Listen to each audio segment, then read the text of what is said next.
Welcome banking experience. मेरा नाम है सुरजीत और मैं आपको पढ़ाता हूँ बैंकिंग अवेयरनेस। आज का हमारा टॉपिक है चेक।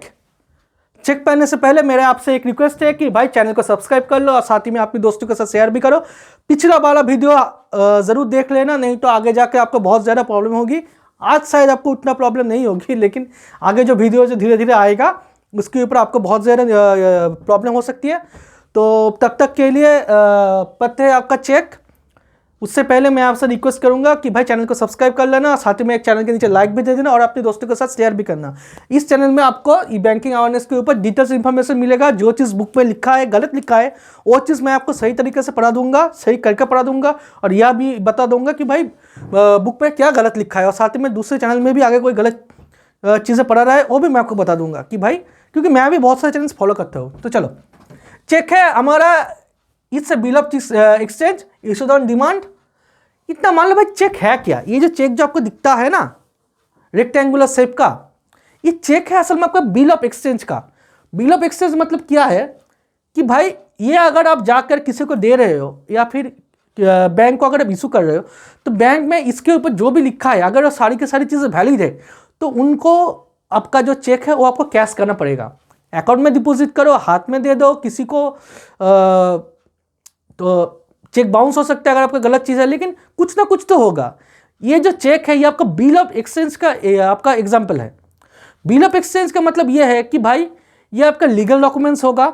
पहले बात, ये आपका लीगल डॉक्यूमेंट्स होगा, रिटन फॉर्म में होगा और एक्सेप्टेबल होगा। बिल ऑफ एक्सचेंज का आपका अगर मैं बात करूं तो ये आपका होगा रिटन फॉर्म में होगा, लीगल डॉक्यूमेंट्स होगा और ये आपका एक्सेप्टेबल होगा। बिना किसी कारण के आप या तो बैंक इसको डिनाई नहीं कर सकते, बैंक को इसे एक्सेप्ट करना ही पड़ेगा। यह है बिल ऑफ एक्सचेंज का आपका सीधा सीधा मैं आपको बता रहा हूं कि भाई ये बिल ऑफ एक्सचेंज आखिर में है क्या। ये इसी बिल ऑफ एक्सचेंज के अंदर आपका आता है चेक। इसी बिल ऑफ एक्सचेंज के अंदर आपका आता है चेक। चेक एक बस एक इसका एग्जाम्पल है।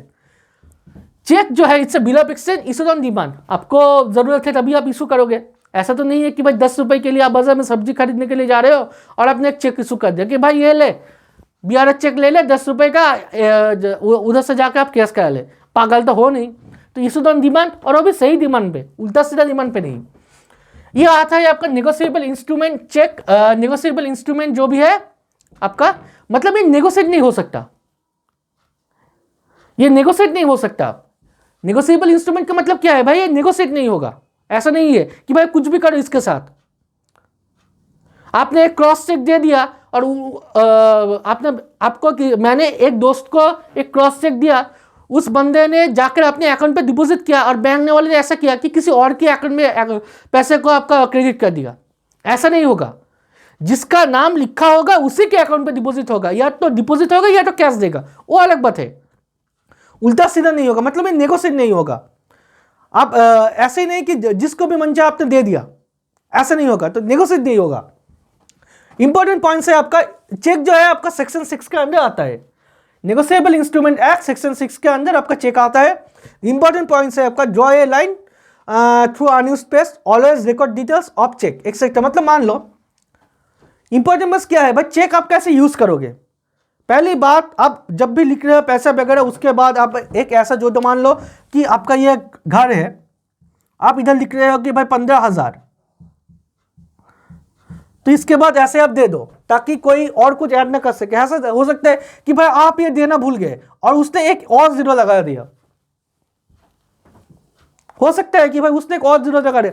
आपके अकाउंट में मान लो कि 1,50,000 रुपए है, उसने विड्रॉ कर लिया, तो चेक के पीछे वाले हिस्से में आप देखते हैं कि हमेशा बोलेंगे कि भाई सिग्नेचर करो, उसके बाद नीचे एक लाइन खींच दो ताकि और कुछ उल्टा सीधा ना लिख सके।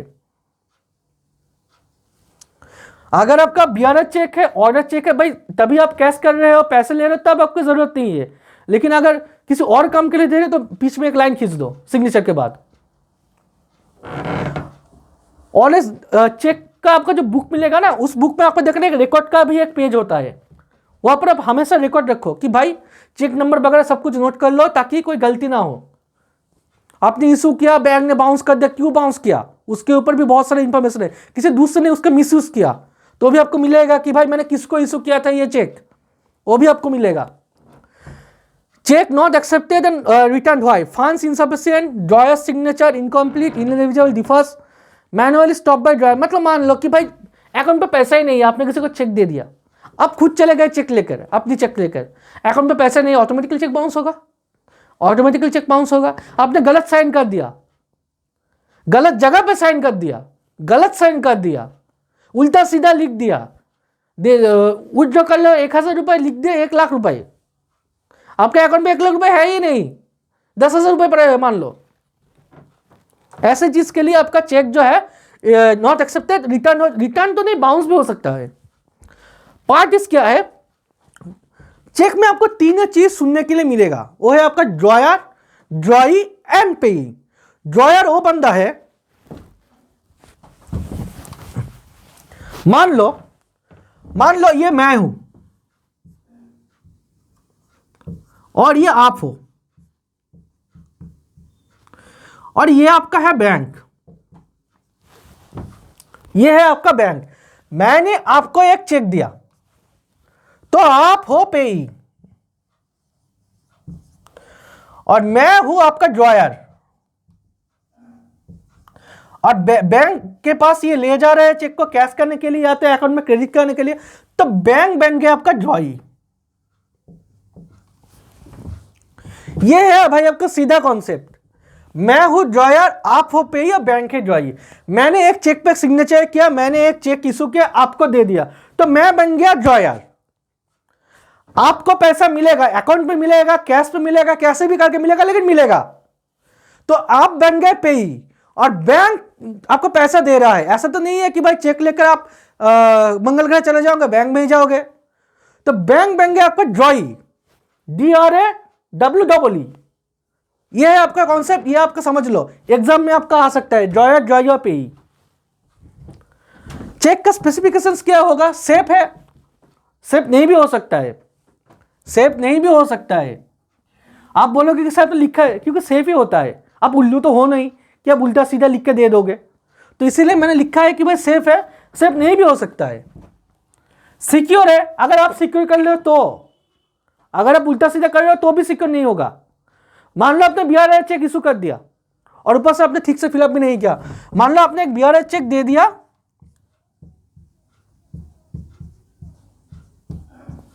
आपने 15,000 रुपए में लिख दिया, ऐसा ये लाइन नहीं खींचा, उसने 1.5 लाख बना दिया, या तो उसने मान लो भाई 15 लाख रुपए बना दिया। कमीना बना भी सकता है ना। तो इस दोनों चीज को मैं निकाल देती हूं कि भाई इसके चक्कर में आप लोग गलत पढ़ लोगे। मैंने ये लिखा था इसलिए ताकि आप लोगों को समझा सकूं, लेकिन इसके चक्कर में आप लोग गलत पढ़ लोगे। कॉन्फिडेंट पेमेंट, ये सही है भाई, कॉन्फिडेंस पेमेंट, सही जगह पर आपका पैसा मिलेगा, ये भाई सही है। सेफ नहीं भी हो सकता है, सिक्योर नहीं भी हो सकता है, आपकी गलती की वजह से चेक अनसिक्योर भी हो सकता है। Under section 6 bill of cheque से return form without cost you can not design cheque, dishonour of cheque आता है आपका, आता है सेक्शन 138 के तहत।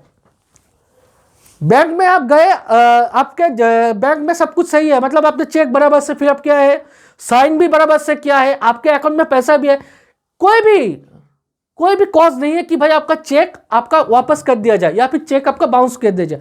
चेक बाउंस का मतलब ये है कि भाई चेक क्रेडिट नहीं हुआ, चेक का पैसा नहीं मिला, चेक का जो भी पैसा तो लिखा है वो किसी के अकाउंट में अगर क्रॉस चेक है, क्रेडिट होने वाला है, तो क्रेडिट नहीं हुआ, तो इसी चीज को हम कहते हैं चेक बाउंस, या फिर आप कह सकते हो डिसऑनर, या फिर आप कह सकते हो डिसऑनर ऑफ चेक। ये डिसऑनर ऑफ चेक आपका होगा सेक्शन 138 के तहत, और डिसऑनर ऑफ नॉन पेमेंट आपका आता है सेक्शन 92 के तहत।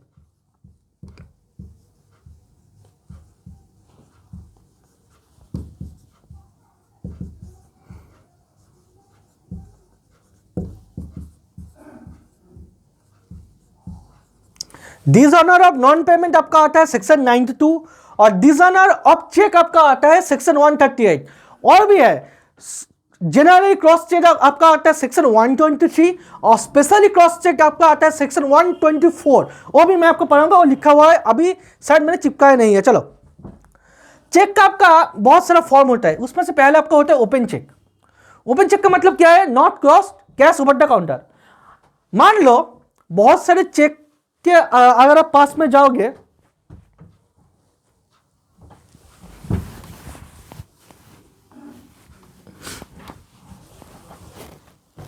मान लो भाई ये आपका चेक है, बहुत सारे चेक के इधर आपको दिखेगा BRR लिखा हुआ है, बहुत ही छोटा ऊपर आपका डेट वगैरह का जगह होता है, उसके नीचे आपका लिखा होता है BRR। ओपन चेक का मतलब क्या है? अगर आपने BRR चेक किसी को दे दिया, अगर आपने BRR चेक किसी को दे दिया, not cross cash over the counter types of open cheque, BRR cheque, order cheque, answer पर ये सेफ है। मैं आपको कह रहा हूं कि भाई क्यों है। मान लो कि आपने किसी को BRR चेक दे दिया, BRR चेक का चक्कर यह है, जिस चेक के ऊपर BRR लिखा होगा उस पर अगर आप सिर्फ यही नाम वगैरह फिलअप कर दिया, मतलब यहाँ पर आपने नेम लिख दिया, अमाउंट लिख दिया, यहाँ पर सिग्नेचर कर दिया और यहाँ पर आपने सिग्नेचर कर दिया, जो भी है फिलअप करके दे दिया। BRR चेक का चक्कर यह है कि भाई जिसके पास चेक है वो आपका मालिक है पैसे का। आपने मुझे एक BRR चेक दिया, मेरी जेब से वो चेक गिर गए, किसी रास्ते में चल रही हुई किसी बंदे ने उस चेक को उठाया, सही ब्रांचेस पे चला गया, मतलब होम ब्रांच पे जाना पड़ेगा, होम ब्रांच पे चले गए, चेक को कैश करके लेके आ गए। बैंक का कोई रिस्पॉन्सिबिलिटी नहीं है, बैंक का कोई रिस्पॉन्सिबिलिटी नहीं है। जिसके पास, मतलब अगर ये 50,000 का चेक है तो मतलब मान लो कि भाई आपका 50,000 रुपये चला गया, ऐसा नहीं है। आपको किसी वजह से अगर आपका BRR चेक इशू हो रहा है, आपके गलती से आपकी जेब से गिर गया, आप बैंक में जाकर इन्फॉर्म कर दो, चेक को लॉक कर देंगे, पैसा कैश नहीं होगा। लेकिन आपसे पहले अगर वो पहुंच गए, आपसे पहले अगर वो पहुंच गए तो मान लो आपका सत्यानाश हो गया, पैसा वो लेकर चले जाएगा। आप कहीं पर भी जाओ, बैंक का कोई रिस्पॉन्सिबिलिटी नहीं है, आपका पैसा वापस भी नहीं लेगा।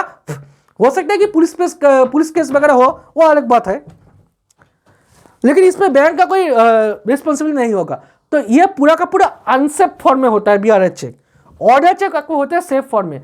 मतलब मान लो ऐसा ही एक BRR चेक है, आपने इस BRR को पेन की इंक से कट दिया, पेन की इंक से क्रॉस कर दिया, यह बन गया आपका ऑर्डर चेक। ऑर्डर चेक पे जिसका नाम लिखा होगा बैंक वेरीफाई करेगा, उसी को ही कैश देगा। मेरी जेब से क्रॉस चेक गिर गए, आपको मिला, आप चले गए बैंक में, आपने बोला कि भाई ये मुझे कैश दे दो, बैंक बोलेगा भाई आप तो हो ही नहीं है बंदा, इसमें तो किसी और का नाम लिखा हुआ है भाई, आपको गिरफ्तार कर दिया जाएगा, पुलिस को इन्फॉर्म कर दिया जाएगा, आप अरेस्ट हो जाओगे। ऑर्डर चेक आपका सेफ होता है, क्रॉस चेक तो सबसे ज्यादा सेफ होता है, क्रॉस चेक सबसे ज्यादा सेफ होता है। क्रॉस चेक के मान लो ये जो आपका चेक है ना, अगर आप यहां पर 2 लाइन खींच दोगे ना, ऐसे यहां पर अगर आपने ऐसे 2 लाइन खींच दे तो ये बन गया आपका क्रॉस चेक। क्रॉस चेक आपका contest two parallel lines extremely safe. लेकिन इसका प्रॉब्लम यह है कि भाई क्रॉस चेक आपको कैश में नहीं मिलेगा। आप अगर किसी को क्रॉस चेक इशू कर रहे हो, वो किसी भी बैंक में जाए, किसी भी ब्रांच में जाए, पैसा उनके अकाउंट में ही क्रेडिट होगा। अकाउंट से उनको अलग से ATM या तो ओपन चेक के जरिए उनको निकालना पड़ेगा। क्रॉस चेक का यह है आपका चक्कर। जनरल क्रॉस चेक मैंने आपको बोल दिया section 123, specially cross cheque section 124। Always money transfer to account, मैंने आपको बोल दिया कि क्रॉस चेक में आपको हाथ में पैसा नहीं मिलेगा, अकाउंट में आपका पैसा जाएगा। ब्लैंक चेक ये बहुत बार होते हैं ना कि बड़े बड़े जो लोग होते हैं, आप लोग मूवीज में भी देखते हो कि भाई ब्लैंक चेक दे दिया, मतलब सिर्फ साइन करके छोड़ दिया, मतलब सिर्फ ये सिग्नेचर किया और छोड़ दिया। अमाउंट वगैरह आप खुद भर लो, डेट आप खुद भर लो, नाम आप खुद भर लो, ऐसे ही। तो ये होता है आपका blank cheque, sign every other columns remain blank. तीसरा है आपका stale cheque, after 3 months validity it will be declared as stale cheque. मतलब मान लो ये आपका चेक है, इस पे आपने डेट लगा दिया 1/3, मान लो इस पे आपने डेट लगा दिया 1 मार्च 2023 को, तो ये ऑटोमेटिकली आपका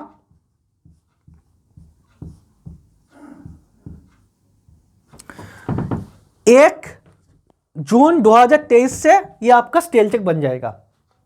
आप बोलोगे कि सर बीच में तो 90 डेज का गैप नहीं, गैप आपका 90 डेज का होना चाहिए, गैप आपका होगा 90 डेज का, गैप आपका होगा 90 डेज का।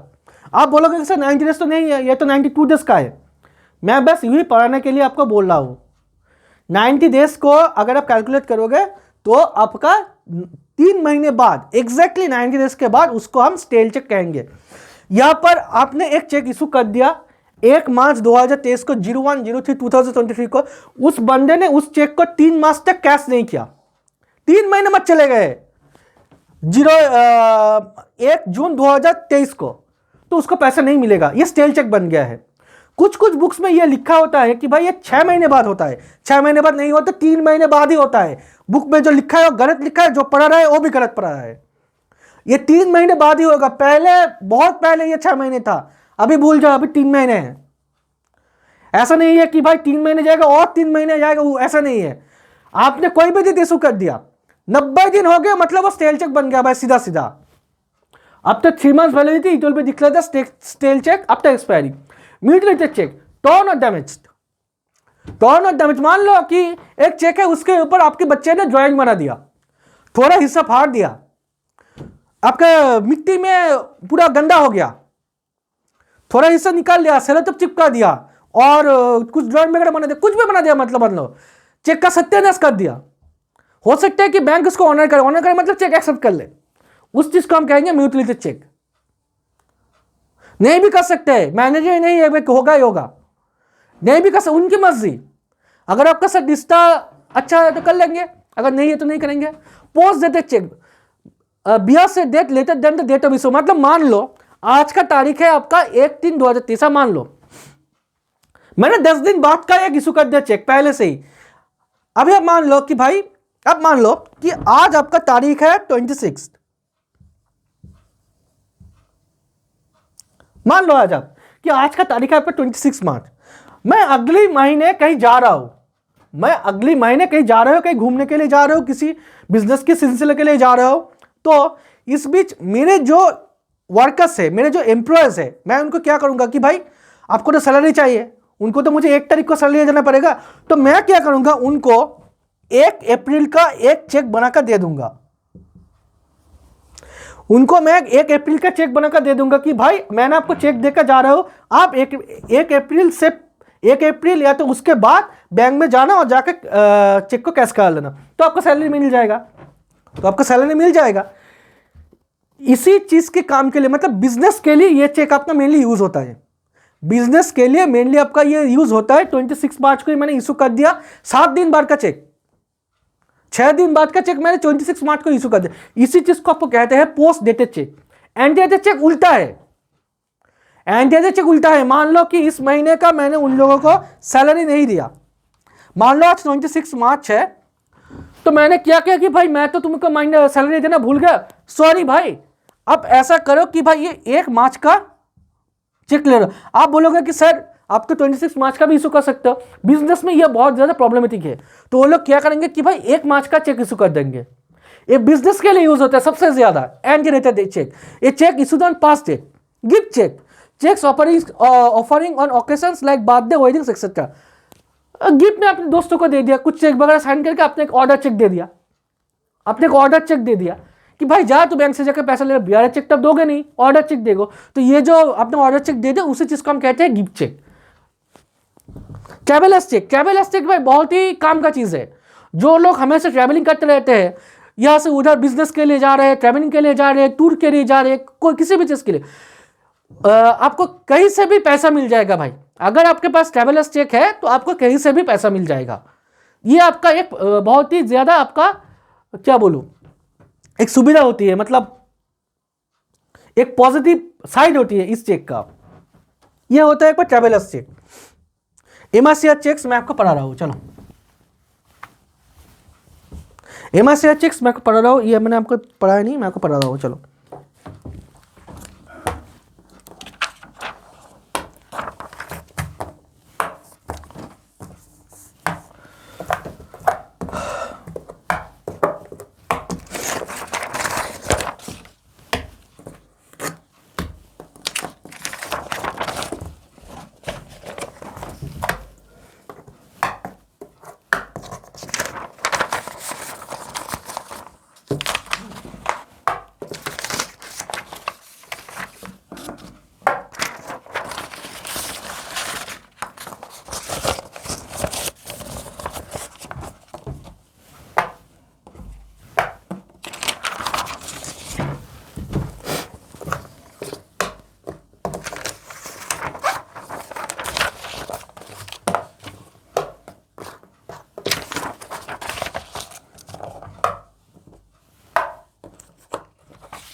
चलो ये आ गया आपका MICR चेक और ड्राफ्ट। MICR चेक आपका क्या है? Magnetic ink character recognition.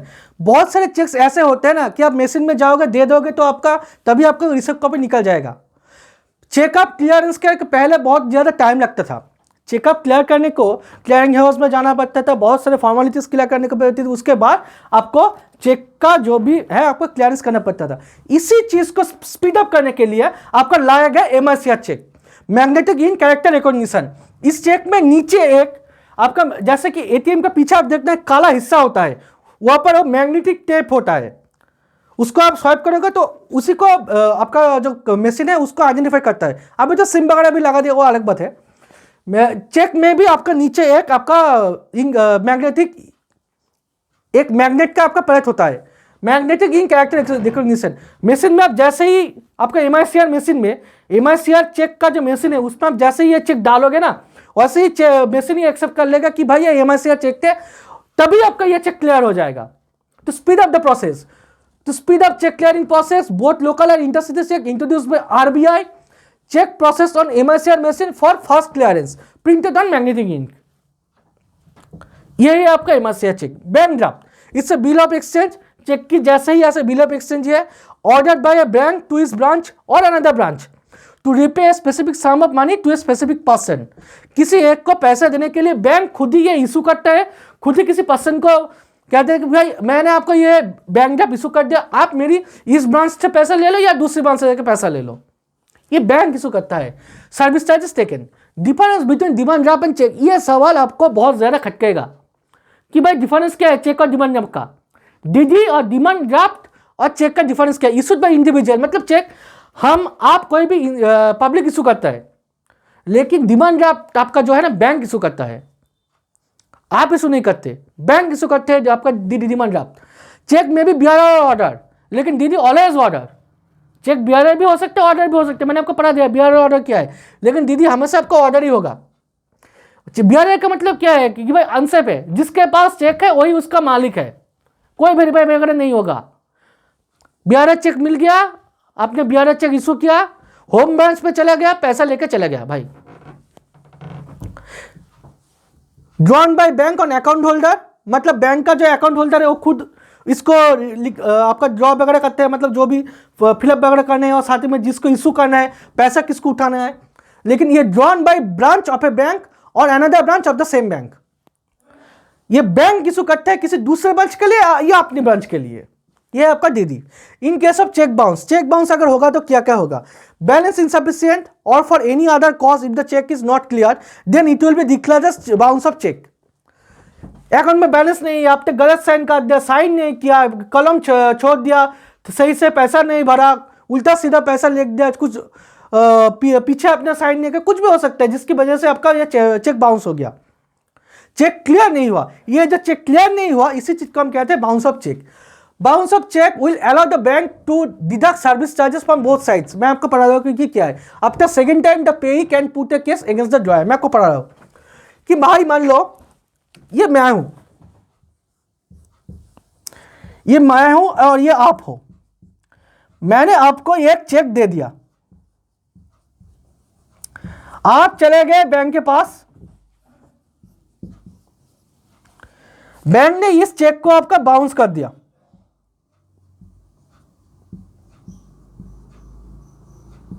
Bank ने इस चेक को आपका बाउंस कर दिया। बैंक ने, मैंने जो क्यों बाउंस किया? अकाउंट में पैसा नहीं है, साइन नहीं किया, गलत डेट डाल दिया, उल्टा सीधा डेट डाल दिया, कुछ भी हो सकता है भाई। तो इसकी वजह से बैंक क्या करेंगी, आपके पास आपका जो अकाउंट है ना उधर से आपका सर्विस चार्ज डिडक्ट करेगी, मेरे से भी सर्विस चार्ज डिडक्ट करेगी। मेरा जो अकाउंट है उधर से आपका सर्विस चार्ज जाएगा, इधर जो आपका जो अकाउंट है उधर से भी सर्विस चार्ज, मतलब बैंक चेक को बाउंस करने के लिए दोनों तरफ से सर्विस चार्ज लेगा।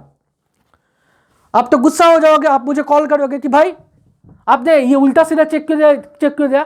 मैंने बोला कि भाई गलती हो गया, मेरे अकाउंट में पैसा नहीं था, मैंने आपको जल्दी में दे दिया, चलो भाई अभी आप दोबारा चले जाओ, आपको पैसा मिल जाएगा। आप ये बाउंस चेक लेकर दोबारा बैंक में चले गए, दोबारा मेरे अकाउंट में पैसा नहीं है, फिर से चेक बाउंस हो गया, फिर से चेक बाउंस हो गया। अभी दोबारा बैंक मेरे से पैसा कटेगा, आपसे भी पैसा कटेगा, मेरा तो जा ही रहा है, आपका भी पैसा जा रहा है। अभी तब गुस्सा हो जाओगे आप जाकर, अभी ये दूसरी बार बाउंस के बाद आपके पास पूरा अथॉरिटी है कि भाई आप जाके मेरे ऊपर केस ठोक सकते हो।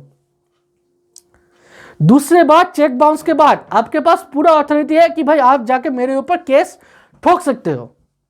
आपने मेरे ऊपर गया, मेरे ऊपर केस ठोक दिया, मुझे आपको दुगना पैसा देना पड़ेगा या तो मुझे जेल जाना पड़ेगा। मतलब 50,000 का चेक है, मुझे आपको 1 लाख रुपए देना पड़ेगा या तो मुझे जेल जाना पड़ेगा। यही मेरे पास दो ही ऑप्शन पड़े हुए हैं। चेक मैंने आपको बोल दिया था, पहले ही मैंने आपको बोल दिया था, calms under negotiable instrument act 1881, ये आप लिख लो, ये आपको मिलेगा, ये आपका एग्जाम में आएगा। Negotiable instrument act 1881। Cheque negotiate नहीं हो सकता, ऐसे नहीं है कि उल्टा सीधा काम करो चेक के साथ, कुछ भी कर लो, ऐसा नहीं हो सकता, इसलिए इसको नेगोशिएबल कहते हैं। चलो जो भी है चेक है, यही है। मिलेंगे अगले क्लास में। बहुत सारा मेहनत करना पड़ा आप लोगों के लिए, तो मैंने ये सब कुछ लिख के दे दिया। भाई एक लाइक दे देना, साथ में अपने दोस्तों के साथ चैनल को शेयर भी करना, चैनल को सब्सक्राइब कर लो, और साथ में मिलते हैं अगले क्लास में। और पढ़ लेना, एक बार पढ़ लेना ज़रूर, ऐसा मत करना, एक बार पढ़ लेना, सिर्फ स्क्रीनशॉट लेना और रट्टा मत मारना, कुछ पढ़ लेना। मिलेंगे अगले क्लास में, तब तक के लिए सेफ रहो, हाथ धोते रहो, मास्क पहनते रहो। Good bye.